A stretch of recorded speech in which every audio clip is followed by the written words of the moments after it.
Shalom saudaraku, salam di dalam kasih Tuhan kita Yesus Kristus. Selamat pagi, salam damai sejahtera bagi saudara sekalian, dimanapun saudara berada. Sebelum saudara memulai segala pekerjaan dan aktivitas di sepanjang hari ini, izinkan kami melalui program Mutiara hari ini, menyapa dan menemani waktu pagi saudara di dalam doa dan renungan firman Tuhan. Dan renungan firman di kesempatan pagi hari ini akan mengangkat judul Meninggalkan Ayah dan Ibu. Nas firman Tuhan terambil dari Efesus pasal yang kelima ayat 31 sampai dengan ayat yang ke-33. Sebab itu laki-laki akan meninggalkan ayahnya dan ibunya dan bersatu dengan istrinya, sehingga keduanya itu menjadi satu daging. Rahasia ini besar, tetapi yang aku maksudkan ialah hubungan Kristus dan jemaat. Bagaimanapun juga, bagi kamu masing-masing berlaku, kasihilah istrimu seperti dirimu sendiri, dan istri hendaklah menghormati suaminya. Amin.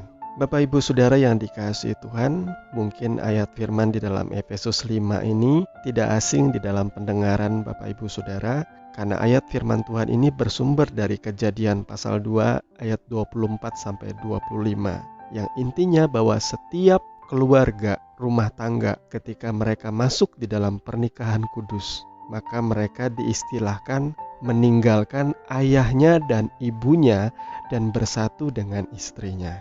Dan yang saya mau garis bawahi di sini ialah setiap rumah tangga itu memang harus berpisah dalam tanda kutip, karena mereka memiliki misi atau kehendak Tuhan di dalam hidup mereka untuk membina rumah tangga kecil mereka, rumah tangga yang baru, di mana seorang suami akan menjadi kepala dan istri akan menjadi pendamping atau penolong, atau istilah sekarang di dalam perusahaan itu deputi, seorang yang sedikit lebih rendah tetapi memiliki otoritas atau kuasa yang kurang lebih sama. Saya tidak mempersoalkan kalau seandainya saudara masih tinggal di rumah orang tua atau di rumah mertua, tetapi poin yang saya mau tekankan di sini ialah di dalam saudara mengurus rumah tangga, mengelola rumah tangga, memimpin rumah tangga, saudara benar-benar harus mengerjakannya sendiri bersama dengan pasangan Anda.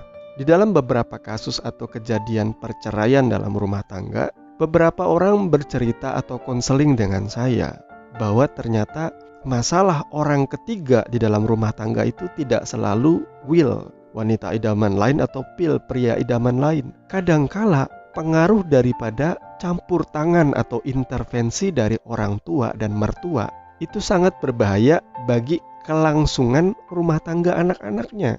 Ada orang tua yang terlalu sayang sama putrinya, sehingga ketika sedikit pertengkaran dalam rumah tangga, orang tuanya turun tangan, langsung campur tangan, tanpa memberi kesempatan untuk suami istri ini menyelesaikan masalah mereka sendiri. Ketika ada masalah soal anak, soal mengurus anak, orang tua langsung campur tangan, tanpa mereka memberi kesempatan bagi anak-anaknya untuk menjadi dewasa dan mengurus rumah tangganya sendiri. Memang saat kita berumah tangga, lebih-lebih ketika kita sudah memiliki anak, setiap rumah tangga baru biasanya mereka akan mengalami yang namanya kesulitan, berusaha untuk menyesuaikan diri dengan keadaan dan tekanan, baik di tempat kerja maupun di dalam rumah tangga, baik di dalam mengurus anak maupun di dalam menyikapi perbedaan suami istri. Tetapi semuanya itu, kesulitan-kesulitan itu baik untuk menjadikan kita dewasa. Ingatlah saudara, bahwa berkat Tuhan itu tidak selalu datang di dalam bentuk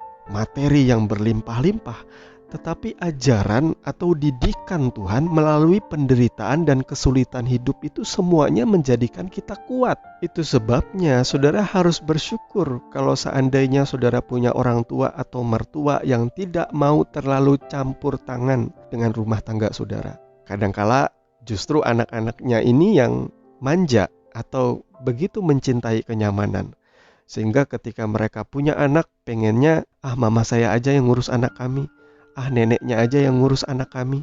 Saudara tahu nggak, ketika saudara selesai bekerja dan lelah dan harus diperhadapkan dengan yang namanya mengurus anak, lakukanlah itu dengan sukacita, karena dengan demikian ada chemistry yang akan terjalin antara ibu dan anak, antara ayah dan anak, dan saudara akan kehilangan semua itu ketika saudara begitu mencintai kenyamanan.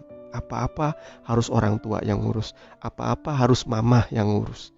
Jangan. Rumah tangga yang baik ialah rumah tangga di mana suami istri bersatu padu menghadapi segala masalah, baik yang datang dari luar maupun yang datang dari dalam keluarga itu sendiri. Mereka bisa sama-sama bertelut dan berdoa, datang kepada Tuhan, berharap kepada Tuhan atas segala pergumulan yang mereka hadapi. Itu baru rumah tangga yang kuat, yang solid, yang Tuhan kehendaki. Karena mereka menghadirkan Tuhan di tengah-tengah kehidupan mereka. Jadi saudaraku yang dikasihi Tuhan, rumah tangga yang sudah mandiri dan berdiri sendiri, jangan iri dengan kenyamanan dari rumah tangga yang lain. Ketika engkau diperhadapkan dengan kesulitan, semuanya itu baik. Mungkin ada godaan di hati saudara, iri dengan rekan kerja saudara. Kok dia bisa ya, mertuanya atau orang tuanya ngurus anaknya? Atau saudara iri melihat teman saudara menikahnya tuh mewah, pernikahan impian, kayak pernikahan sultan. Karena keluarganya kaya, ia bisa menikah dengan standar pernikahan layaknya artis. Kemudian ketika selesai menikah langsung dikasih hadiah rumah mewah, dikasih mobil yang bagus. Kemudian mereka juga diberkati sehingga bisa mempekerjakan pengasuh-pengasuh anak atau pembantu yang siap sedia meringankan beban orang tuanya. Saya katakan tidak usah iri. Karena ketika engkau boleh mengurus rumah tanggamu sendiri di tengah segala kesulitan dan himpitan dan kekurangan, di situ engkau akan menjadi orang yang lebih mengandalkan Tuhan di dalam hidupmu. Akan ada perbedaan, mana orang yang dibentuk dengan kenyamanan dan mana orang yang dibentuk dalam kesulitan. Mereka akan jauh berbeda di dalam iman, di dalam mental, di dalam kekuatan rohani mereka. Oleh sebab itu saudaraku, setelah saudara mendengarkan kebenaran firman Tuhan ini, saudara belajar bersyukur atas kehidupan saudara. Saudara belajar mengelola rumah tangga saudara dengan baik. Saya berharap kebenaran firman Tuhan di kesempatan pagi hari ini boleh menguatkan kita semua. Mari kita berdoa.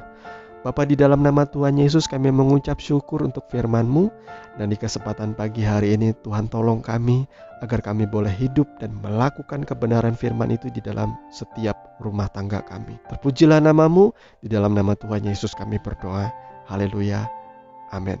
Bapak Ibu Saudara yang dikasihi Tuhan, kami percaya apa yang sudah kita renungkan di kesempatan pagi hari ini akan terus Tuhan ingatkan di dalam setiap kehidupan saudara. Sampai bertemu lagi di dalam renungan firman yang berikutnya. Tuhan Yesus memberkati saudara semua. Shalom.